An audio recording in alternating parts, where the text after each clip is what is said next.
ஊடக நண்பர்களுக்கு முதல்ல என்னுடைய வணக்கத்தை தெரிவிச்சுக்கிறேன்.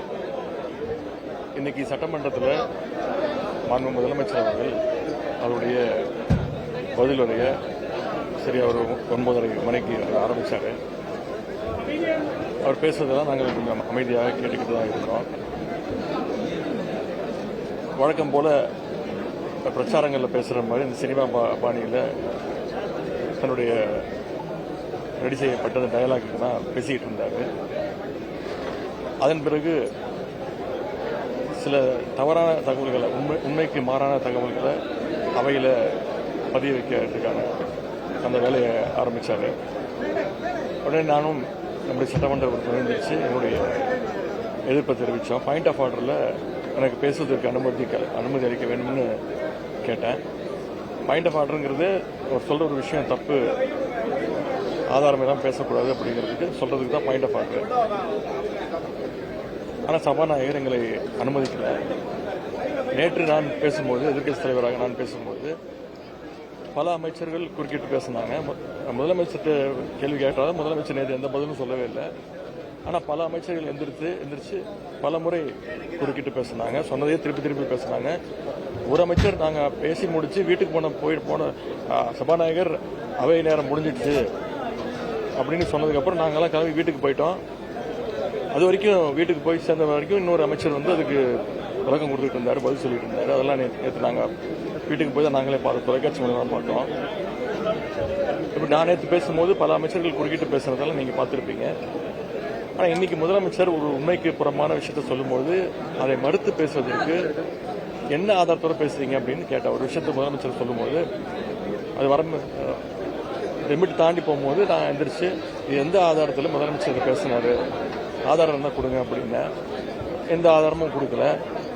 ஆனால் சபாநாயகர் முதலமைச்சர் மீண்டும் பேசுவார் அப்படின்னு அனுமதிச்சாரு. முதலமைச்சர் இன்னைக்கு ஒரு ஸ்கிரிப்ட் எடுத்துட்டு வந்திருக்காரு. அந்த ஸ்கிரிப்டை அவர் பேசி முடிக்கிற வரைக்கும் நான் யாருக்கும் பதில் சொல்ல மாட்டேன் அப்படிங்கிற தோணியில் அந்த டைலாக், அந்த ஃபுல் டைலாக், அந்த சீனோட டைலாக் பேசி முடிக்கிற வரைக்கும் யாரும் கட் சொல்லக்கூடாது அப்படிங்கிற மைண்ட் செட்லேயே ஒரு ஷூட்டிங் போனால் எப்படி இருப்பாரோ அதே மாதிரி இன்னைக்கு சட்டமன்றத்தை ஒரு ஷூட்டிங் ஸ்பாட்டாக அவர் இன்னைக்கு மாற்றி காட்டியிருக்கிறாரு. நேற்று நான் அவ்வளோ கேள்வி கேட்டேன். அப்போ ஒரு விட எதிர்த்து வாய் திறக்காத முதலமைச்சர் இன்னைக்கு ஃபுல் டைலாக்கையும் ஒப்பிச்சு வந்துட்டு இன்னைக்கு அதை முழுசாக பேசியிருக்கிறாரு. தொடர்ந்து நீங்களும் ஊடகங்களும் செய்தியாளர்களும் அவர்கிட்ட கேள்வி கேட்க எவ்வளவோ முயற்சிகள் எடுத்துட்டு இருக்கீங்க. உங்களுக்கும் பதில் சொல்ல மாட்டேங்கிறாரு, அசம்பிளியில் எங்களுக்கும் பதில் சொல்ல மாட்டேங்கிறாரு. ஒரு முதலமைச்சராக நாங்கள் அவர்கிட்ட எதிர்பார்க்கிறது, நாங்கள் கேட்குற கேள்விகளுக்கு மக்களுடைய கேள்வியை தான் நாங்கள் கேட்குறோம். மக்களுடைய கேள்விகளுக்கு ஒரு முதலமைச்சர் பொறுப்பாக பதிலளிக்க வேண்டும். இதுதான் நாங்கள் எதிர்பார்ப்பது, மக்களும் அவர்கிட்ட எதிர்பார்ப்பது. ஆனால் இது எல்லாத்துக்கும் மேலே என்ன நடந்தாலும் அது திமுக மேலே பழி போடுறதையே ஒரு பழக்கமாக இந்த அரசு வச்சிருக்கு. அதனால தான் ஊடகங்கள் மூலமாக நான் முதலமைச்சரை கேட்டுக்கொள்வது, நேற்று நான் பல கேள்விகளை வச்சிருந்தேன். சிலவற்றை மட்டும் இங்கே இன்னும் கேட்க விரும்புகிறேன். ஆளுநர் சட்டசபைக்கு வரும்போது இதுதான் மரபு மீறப்பட்டிருக்கு. ஆளுநர் சட்டசபைக்கு வரும்போது ஆரம்பத்தில் தமிழ்தாய் வாழ்த்தும், முதல்ல தமிழ்தாய் வாழ்த்தும், இறுதியாக நிகழ்ச்சி முடியும் போது இறுதியாக தேசிய கீதமும் பாடுவதுதான் வழக்கம். ஆனால் இந்த முறை ஆளுநர் வரும்போது மரபு மீறப்பட்டு 2 முறை ஏன் தேசிய கீதம் பாடப்பட்டது அப்படின்னு கேள்வி கேட்டேன். இதில் என்ன தப்புன்னு என்ன கேட்டாங்க. தப்பு கிடையாது தான், வாழ்த்துக்கள், தமிழ்தாய் முதல்ல பாடிட்டீங்க. ஆனால் தேசிய கீதம் 2 முறை பாடப்பட்டது தப்பு. தமிழ்தாயை 2 முறையோ 3 முறையோ நீங்கள் ஒலிக்க வைக்க வேண்டியதானே அப்படின்னு நான் கேள்வி கேட்டேன். அதுக்கு பதில் சொல்லணும். இதுக்கு என்ன விதமான காம்ப்ரமைஸ் அடைஞ்சிருக்கீங்க நீங்களும் ஆளுநரும் அப்படின்னு கேள்வி கேட்டேன். அதற்கு எந்த விதமான ஒரு பதிலும் கிடையாது. அது என்ன சொல்லியிருக்காருன்னா, கலைஞருடைய படத்திறப்புக்கு பிரசிடென்ட் வந்தாரு, அப்போ நீங்க போட்டீங்க அப்படின்றாரு. முதலமைச்சருக்கு இந்த புரோட்டோகால் கூட தெரியாம இருக்கிறது ரொம்ப வருத்தத்திற்குரிய ஒரு விஷயம். பிரசிடென்ட் வரும்போது பிரசிடென்ட்டுக்குன்னு ஒரு புரோட்டோகால் இருக்கு. ஆனால் ஆளுநருக்கு அப்படிலாம் கிடையாது. பிரசிடென்ட்டுக்குன்னு ஒரு புரோட்டோகால் இருக்கு. அந்த புரோட்டோகால் படி தான் அன்றைக்கு அந்த தேசிய கீதம் அன்னைக்கு பாடப்பட்டது. அதே மாதிரி நான் முதல்வன் திட்டம் கிட்டத்தட்ட 41 லட்சம் மாணவர்கள் பயன்பெற்று இருக்கிறாங்க, பல சாதனைகள் செஞ்சிருக்கிறாங்க. அந்த திட்டத்தை ஏன் முடக்கியிருக்கீங்க அப்படின்னு நான் கேட்ட கேள்விக்கு கண்ணாபின்னு இஷ்டத்துக்கு ஒரு ஆதாரம் இல்லாம, முறையான பதில் இல்லாம என்னென்னமோ குற்றச்சாட்டுகள்லாம் வைக்கிறாங்க. மின்வெட்டு தொடர்பாக கேட்கப்பட்ட கேள்விகளுக்கெல்லாம் மீண்டும் அதான் அவகாசம் கேட்கறாங்க. அதையும் தூக்கி திமுக மேல பழிய போட்டுட்டு ஃபியூஸ் கேரியரை பிடிங்கிட்டு போயிட்டாங்க அப்படின்றாங்க. எந்த விதமான கேள்விக்கும் ஒரு தெளிவான பதில் இல்லை.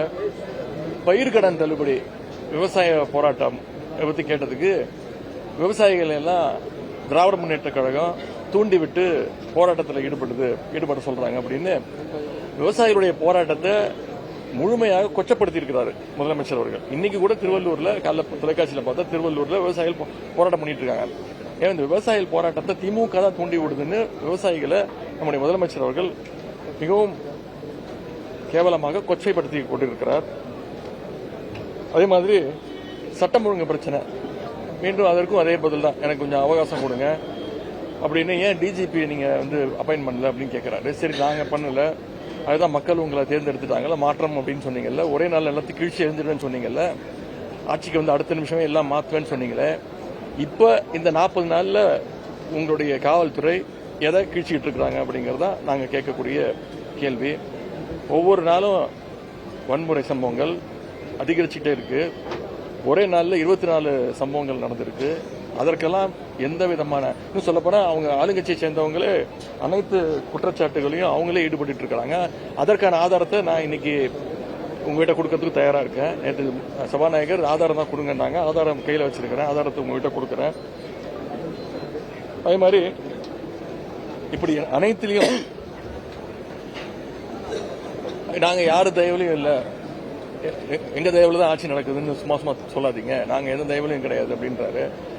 அப்படி இல்லைன்னா ஏன் ஆட்சி அமைஞ்ச உடனே போய் அண்ணா திராவிட முன்னேற்ற கழகத்துடைய ஒரு பிரிவு மட்டும் இவர் பார்த்தாரு.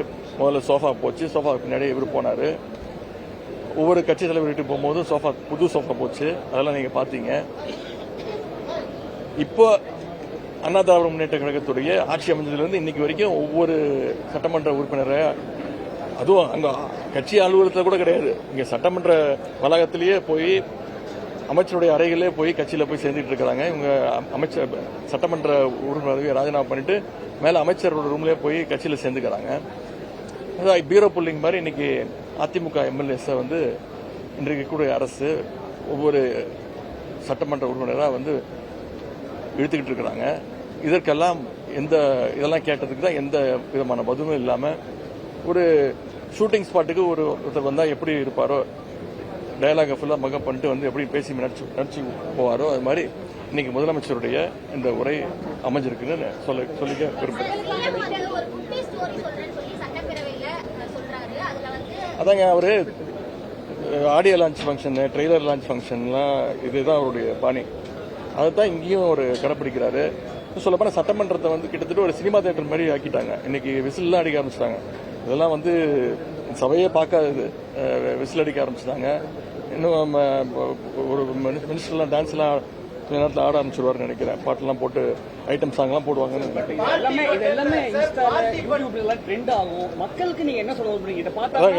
அதான் இது முழுக்க அவங்க இந்த சோசியல் மீடியால ட்ரெண்ட் ஆகணும்னு, ரீல்ஸா போகணும்னு. இன்னைக்கு முதலமைச்சரோட பேச்சை நீங்க எடுத்து பாத்தீங்கன்னா கிட்டத்தட்ட ஒரு அரை மணி நேரம் பேசியிருக்காருன்னா அதுல ஒரு 10 ரீல் தேரும்.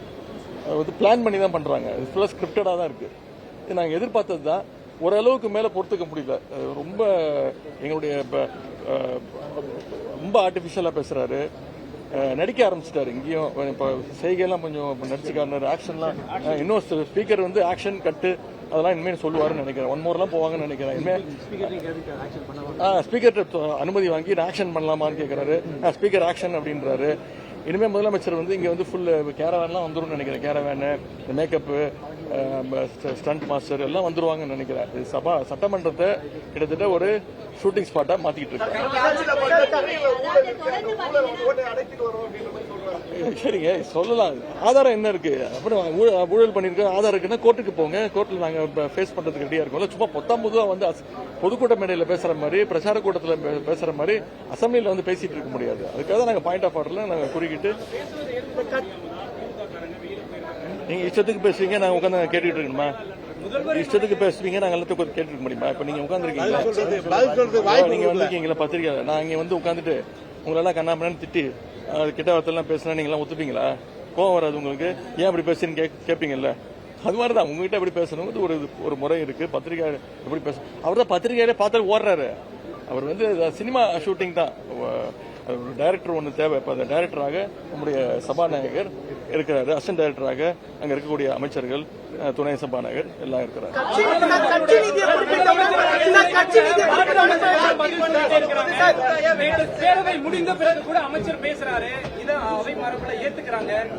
ஒரு படத்துல நாங்கெல்லாம் பேசி முடிச்சுட்டு சபாநாயகர் வந்து அவை நேரம் முடிஞ்சிருச்சு அப்படின்னு சொல்லிட்டாரு. அப்படின்னா முடிஞ்சு போச்சு, எல்லாம் கிளம்பணும். நாங்கெல்லாம் கிளம்பிட்டோம்.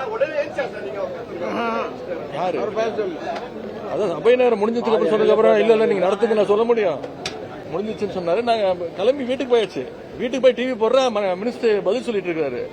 அப்புறம் போன் பண்ணி கேட்டா இல்லைங்க அவர் நீங்க போனதுக்கு அப்புறம் பேச ஆரம்பிச்சிட்டாரு அப்படின்றாங்க. இது மாதிரி ஒரு காமெடி டைமாக சபையை நடத்திட்டு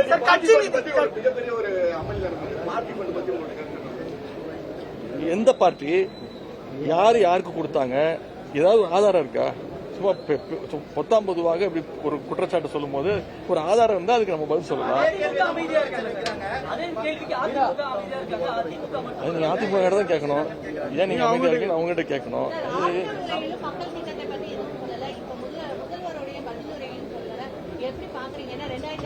இது ஒரு சினிமா ஷூட்டிங் தாங்க உள்ள நடந்துக்குது. அவர் வந்து 2 நாளா 3 நாளா ஃபுல்லா ரிஹர்சல் பண்ணிட்டு வந்திருக்கிறாரு.